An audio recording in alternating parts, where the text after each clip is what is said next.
Our final game here, Rams-Seahawks. Maybe, Jay, one of the betting surprises of the week. I mean, the Rams pouring it on in this one, winning 30-13 against Seattle.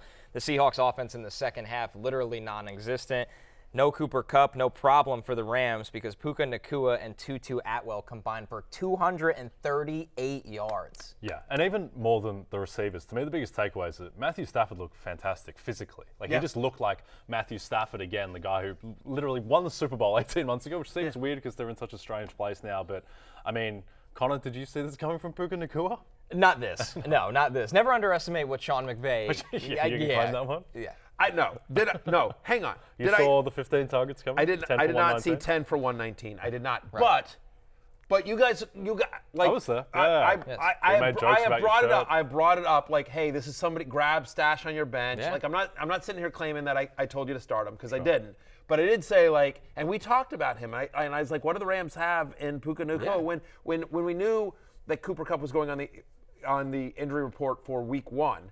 We talked about Puka Nacua, and we've talked about him in the preseason. Just, hey, this is a guy I know they like. He's having a strong camp, and they like him a lot. And that's a name. I think what I actually said was he's a name to be on your radar and just somebody to grab and stash. And, I certainly didn't recommend starting him. I certainly didn't expect 10 for 119 in week 1. But, this is not the first time we've mentioned this guy's name. Yeah. So the question is now, so they've basically got 3 receivers who are potentially relevant in Nacua, Tutu Atwell, and Van Jefferson. So how do we order these 3?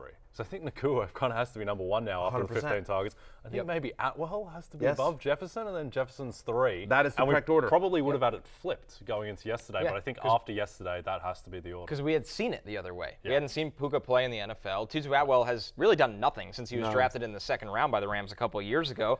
But this is why Tutu Atwell was drafted, to win down the field. You see the 5 deep targets in week 1. That's tied second most in the week. And then Nacua, he's clearly a guy that can be a possession player for them as well. And I think the most notable thing is for me, Sean McVay, no matter if Cooper Kupp is out or not, will never change who he is. They are an 11-personnel team. They lead the league in most 11-personnel usage, 3 wide receivers on the field, and Stafford could still throw the ball. 1,000%. He also likes to lock in on somebody. 15 targets for Puka Nacua, like that tied for the most in week 1. Him and Tyreek Hill. Hands up if you had, Tyreek Hill and Puka Nacua tied for the team lead, the NFL lead in targets in week number 1. He also tied for the team lead in routes run as well. One of only 2 players with a 40% target share in week 1. The other one, by the way, also a rookie, Zay Flowers. We'll talk about him in a little bit. But I will say that number 1 is, and I put this on Twitter and I got a bunch of pushback. People are like, whatever, it's a hamstring injury with Cooper Kupp. I don't know, guys. I mean, if there's one positive, it's the fact the Rams won this game, right? Because we were worried about, do they shut Cooper Kupp down if they're 0-4 when he comes back or whatever. Right, so the fact of the matter is that the Rams might be better than we think, or just the Seahawks might be worse. Whatever, we'll see. But so that's a positive there. But I will say, and we'll talk about this tomorrow on the Waiver Wire show, if you did not listen to us earlier and grab and stash Puka Nacua, I would be hyper-aggressive in trying to get him. I don't think this is a fluke.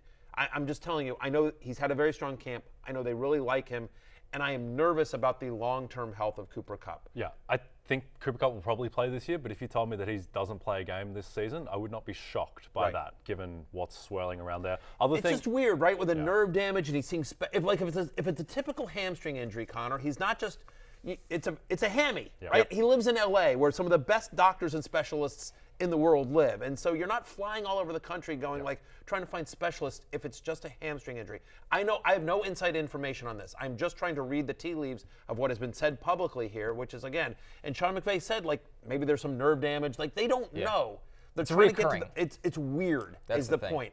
Last thing on the Rams, the big concern and what made them a mess last year, among other things, was the offensive line. Stafford dropped back 41 times yesterday, 0 sacks, which is a great sign. Big step. Yeah. The other big thing from this game, real quickly, I know we got to get to injuries, but we got to talk about the running backs here for a second, right? I mean, the fact of the matter is as much as I want to pat myself on the back for Puka Nacua and I want to pat myself on the back for Kenneth Gainwell, I did not see Kieran Williams over Cam Akers coming. You got the volume right for Cam Akers. Yeah, I mean, right. I mean, that was my argument for Cam Akers. Look, this guy is going to get 20 touches a game, and he did. He got 22 rushes. He got, only 29 yards, whatever.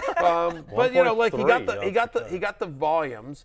But the concern is of the 22 carries, 8 of them came with the final 4 minutes of the game when the Rams had a big lead. When the game was competitive, it was 2-1 Kieran Williams over Cam Akers. He had 67, this is Williams now, 67% of the team snaps, a career high 15 touches, the first 2 touchdowns of his career. I mean, I did mention Kieran Williams last year, and then I bailed on it I was in on Kieran Williams last year, and then I bailed on him when, there was the Cam Akers show down this. So I don't know what to make of it other than the fact that clearly Kieran Williams is going to be a thing. Yep. And you have to be again, Cam Akers bailed you out with a last-second touchdown, but when my rankings come out next week, I will certainly have Williams over Akers, and I'd be super nervous if Akers was one of my 2 starting running backs. Yep, agreed.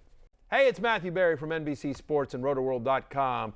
Just want to thank you so much for watching what you just watched, or at least being too lazy to click out of it after the autoplay just kept it going. So either way, thank you so much for just letting it scroll by your screen. And now I'd like to ask you respectfully, please subscribe to the NFL on NBC YouTube channel for the latest NFL news, fantasy headlines from RotoWorld, and betting analysis from NBC Sports Edge.